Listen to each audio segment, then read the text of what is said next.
Привет, подписчики и гости канала Travel.nrf. Меня зовут Алик. Это видео будет немного в необычном формате, но я решил, что оно будет кому-то полезно. Сегодня 4 февраля, ровно 80 лет назад, из Геленджика началась десантная операция под названием «Море», целью которой было освобождение города Новороссийска, который с сентября 1942 года находился под немецкой оккупацией. Также эту дату многие знают как оборона Малой Земли, фактически начавшаяся 4 февраля. В рамках данного юбилея я посетил артиллерийскую батарею номер 394 капитана Зубкова, расположенную на мысе Пинай между селом Кабардинка и городом-героем Новороссийском. Батарея прикрывала действия десанта и внесла свой большой вклад в освобождение города.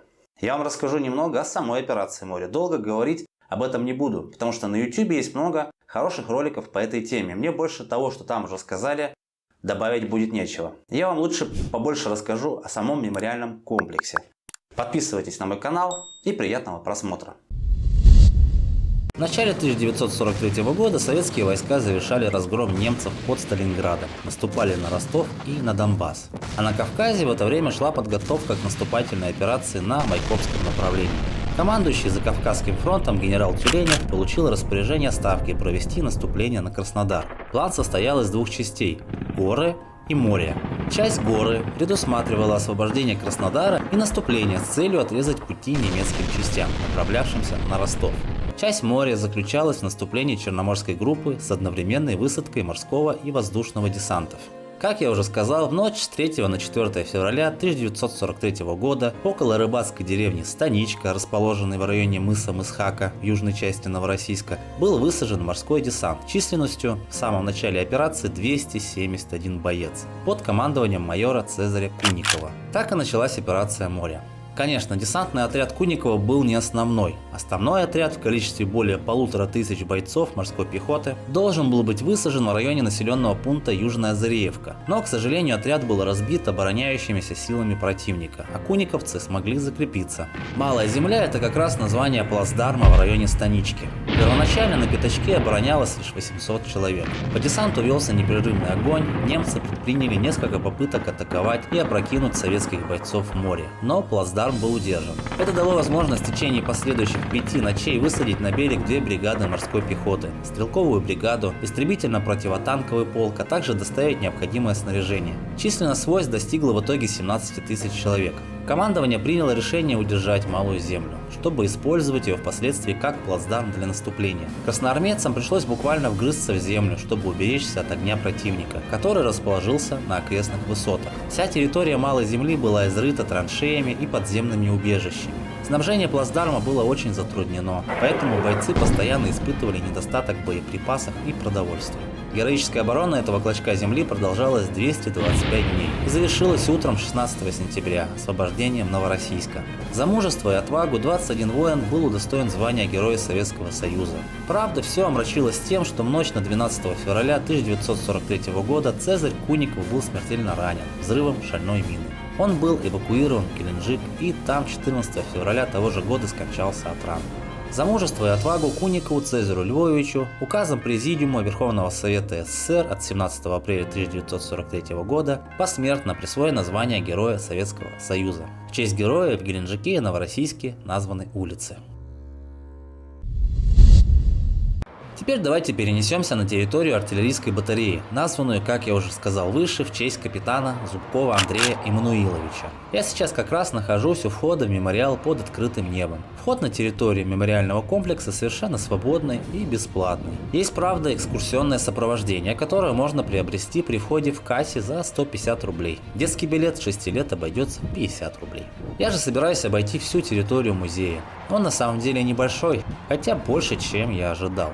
Пока я хожу по его территории, расскажу вам о музее и непосредственно о самой батарее. Начну с того, что мыс Пинай – это такое можжевеловое редколесье, и здесь в первую очередь великолепный целебный воздух.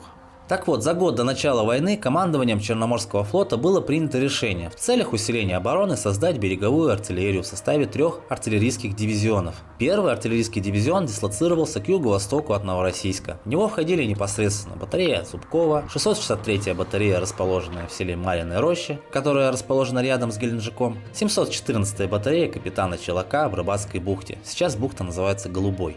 Главной задачей артиллерии было прикрытие входа как в Геленджикскую, так и в Цемесскую бухты. ведь с ее территории отлично просматривались воды Цемесской бухты и Новороссийский порт. Батарея капитана Зубкова была построена 8 августа 1941 года. На ее территории были установлены 4 корабельных орудия калибром 100 мм, прицельной дальностью стрельбы 22 км.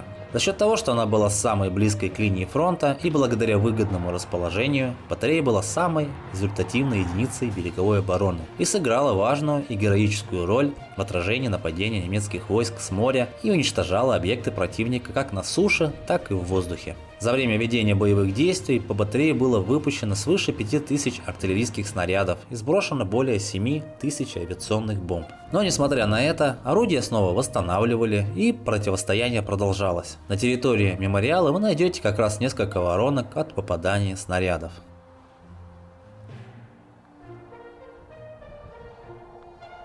Батарея успешно уничтожала вражеские самолеты, танки, автомашины и живую силу противника, о чем свидетельствуют выдержки из фронтовой газеты, которая называлась «На страже». Например, там есть вот такая заметка. Как только на железнодорожную станцию прибыл эшелон с продовольствием и топливом, батарея Зубкова открыла уничтожающий огонь. Внезапным налетом гвардейцы разбили 5 вагонов и 4 повредили. В этом бою отличилось орудие гвардии младшего сержанта Зинченко.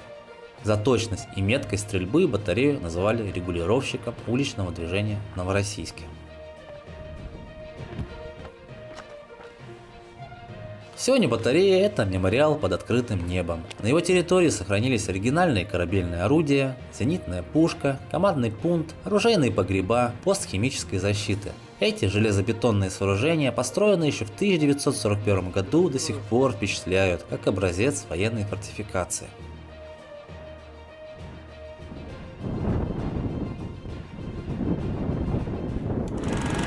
К удовольствию детей оружие можно трогать, некоторые даже приводятся в движение.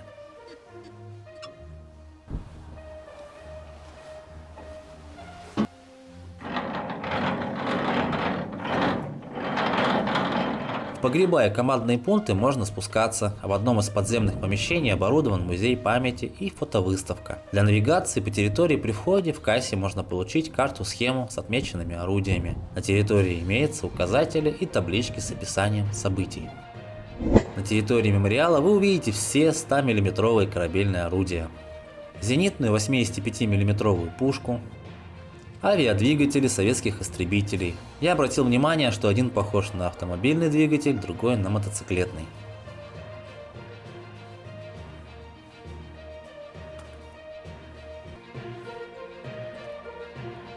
Также парогазовые торпеды и морскую якорную мину.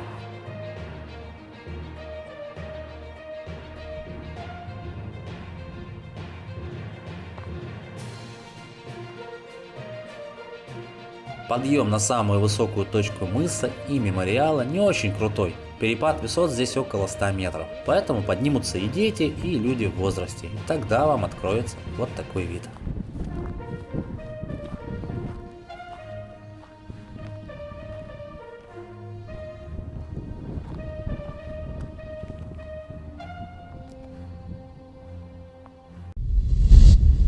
Уважаемые зрители, спасибо, что досмотрели видео до конца. Если вы не подписаны на канал, то подписывайтесь. Поставьте лайк и включите колокольчик, чтобы не пропустить следующее видео о Черноморском побережье. Также можете глянуть видео о плюсах и минусах курортного города Геленджика. Всем удачи и пока!